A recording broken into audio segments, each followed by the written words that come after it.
going on, guys? It's Monday, so that means it's time for everybody's favorite ranting, over-caffeinated drummer, me. How's everybody doing today? Welcome to Will Drum for Food, the show when I talk about whatever I feel like talking about. I'm literally drooling on myself right now. I got my coffee, I got my iPhone, I got this new tripod, so I'm trying this setup now in the old office, trying to look more studious, more educated, I guess you'd say, if I could even be educated. You know, I got me a 4th grade education. How's everybody doing today? So, man, 90's Rockstars are just, I don't know what it is about my generation. You know, I'm one of those 90's guys where, you know, the highlight of my musical life happened back in the 90's. And, as far as playing goes, you know, the whole Rockstar thing.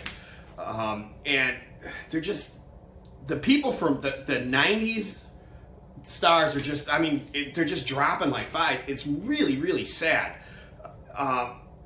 You know, the 80's guys are the ones that did all the hard living. At least they're the ones that partied and professed to party and they embraced the rock star lifestyle. The 90's guys, it wasn't cool to be a rock star, you know, but they and they didn't, I don't know what it is. I think it was like it was like a self-loathing thing.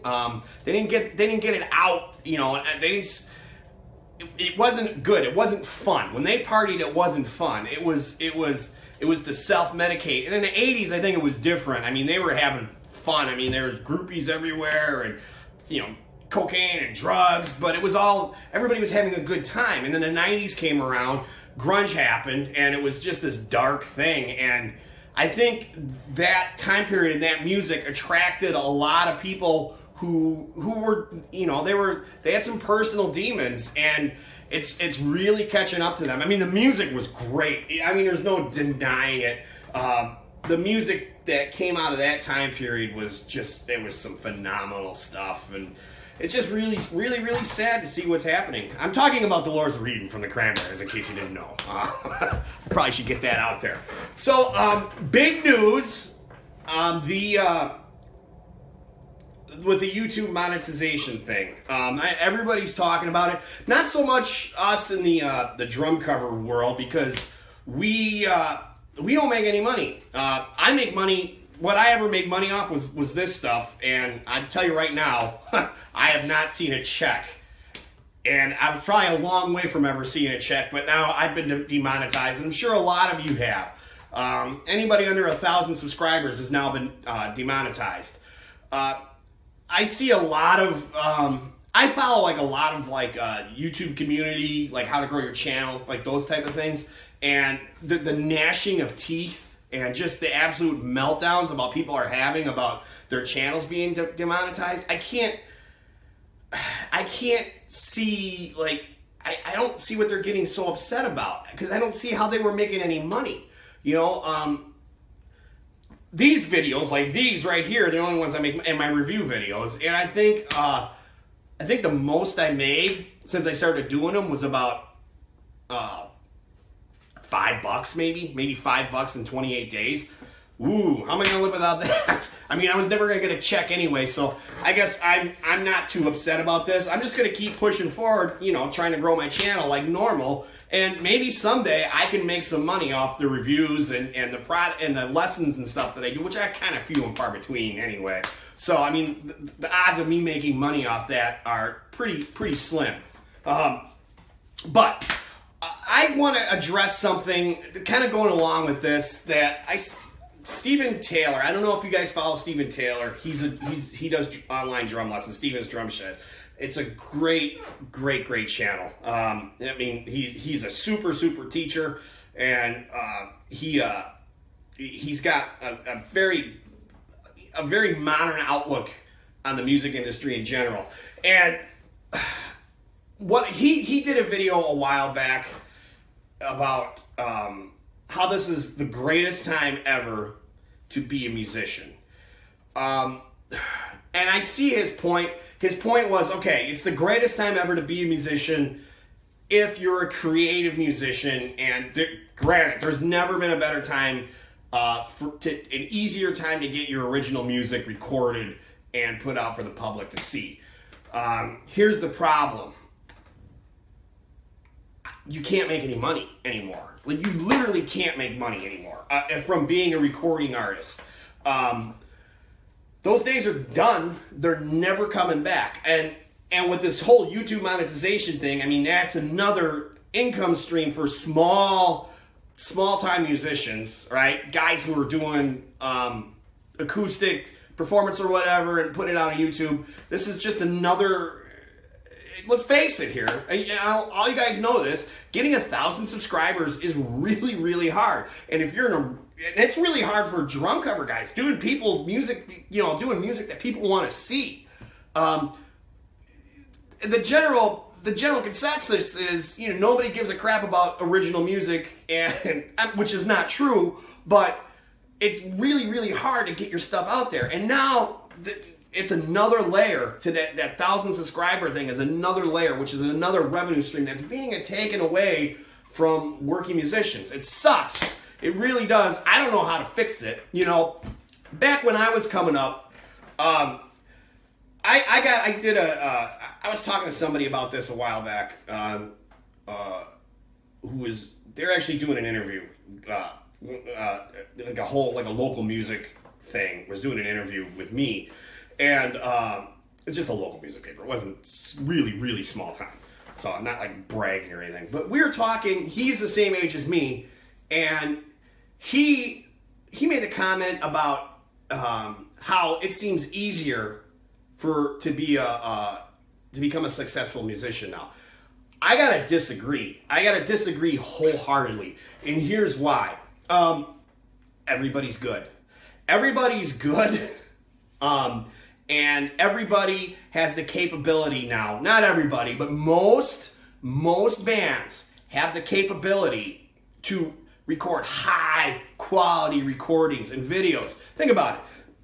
Your cell phone can be the resolution on that cell phone is way better and equal.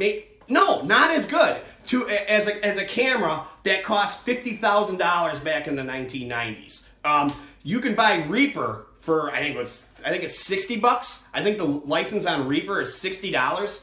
Do you have any in the power in that program? The multi-track Reaper. I don't know if you know what Reaper's a multi-track. It's a digital audio workstation. So, but the power in that program for $60 is you would have had to spend. I bet $100,000 to get everything in that program.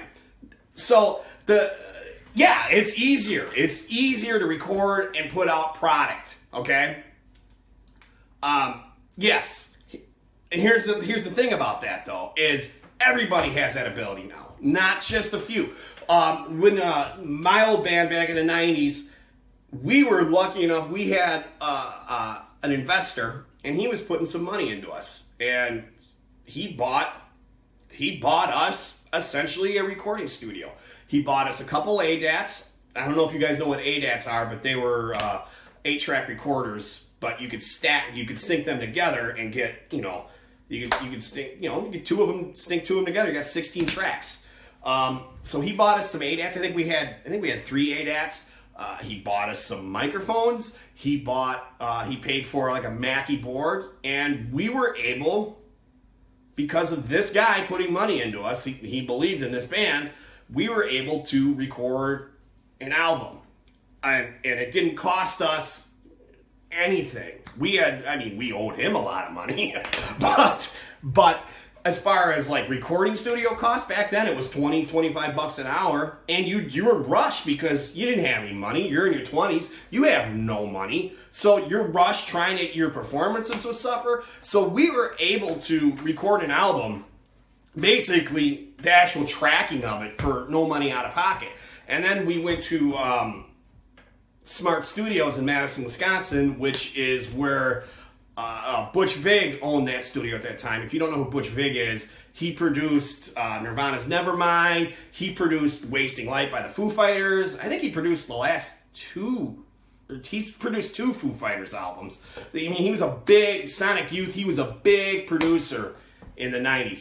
He produced Gish by Smashing Pumpkins. He owned that studio. So, and it was a killer top of the line recording studio. So we went there and we blocked out a week and mixed their album there.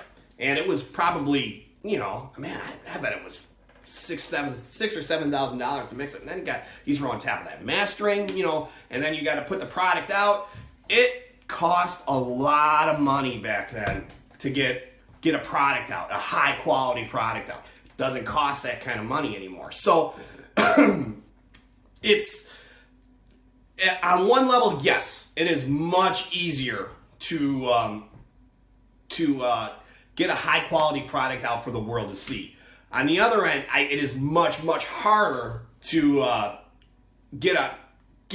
draw any kind of income from that, because back then, like, the whole thing was get a record deal, get signed, because you get signed, that label cuts you a check, and you go out and record your debut album, and then you're in debt to a record label, so to speak. But there was some potential there for income. It was really hard. Now I can't imagine how hard it is now to go out and be a new band. You got to go on the road and you got to tour relentlessly. Even the bigger acts who from the 80s and the 90s who are still together, they tour relentlessly, just tour, trying to make money to pay that house payment or whatever. So, you know, it's a really tough industry. And I don't think it's gotten any easier. I think, in fact, it's gotten harder. So I guess I'm not trying to discourage anybody, but just be aware of what you're getting yourself into. All right, I will talk to you guys next time. Have a good one.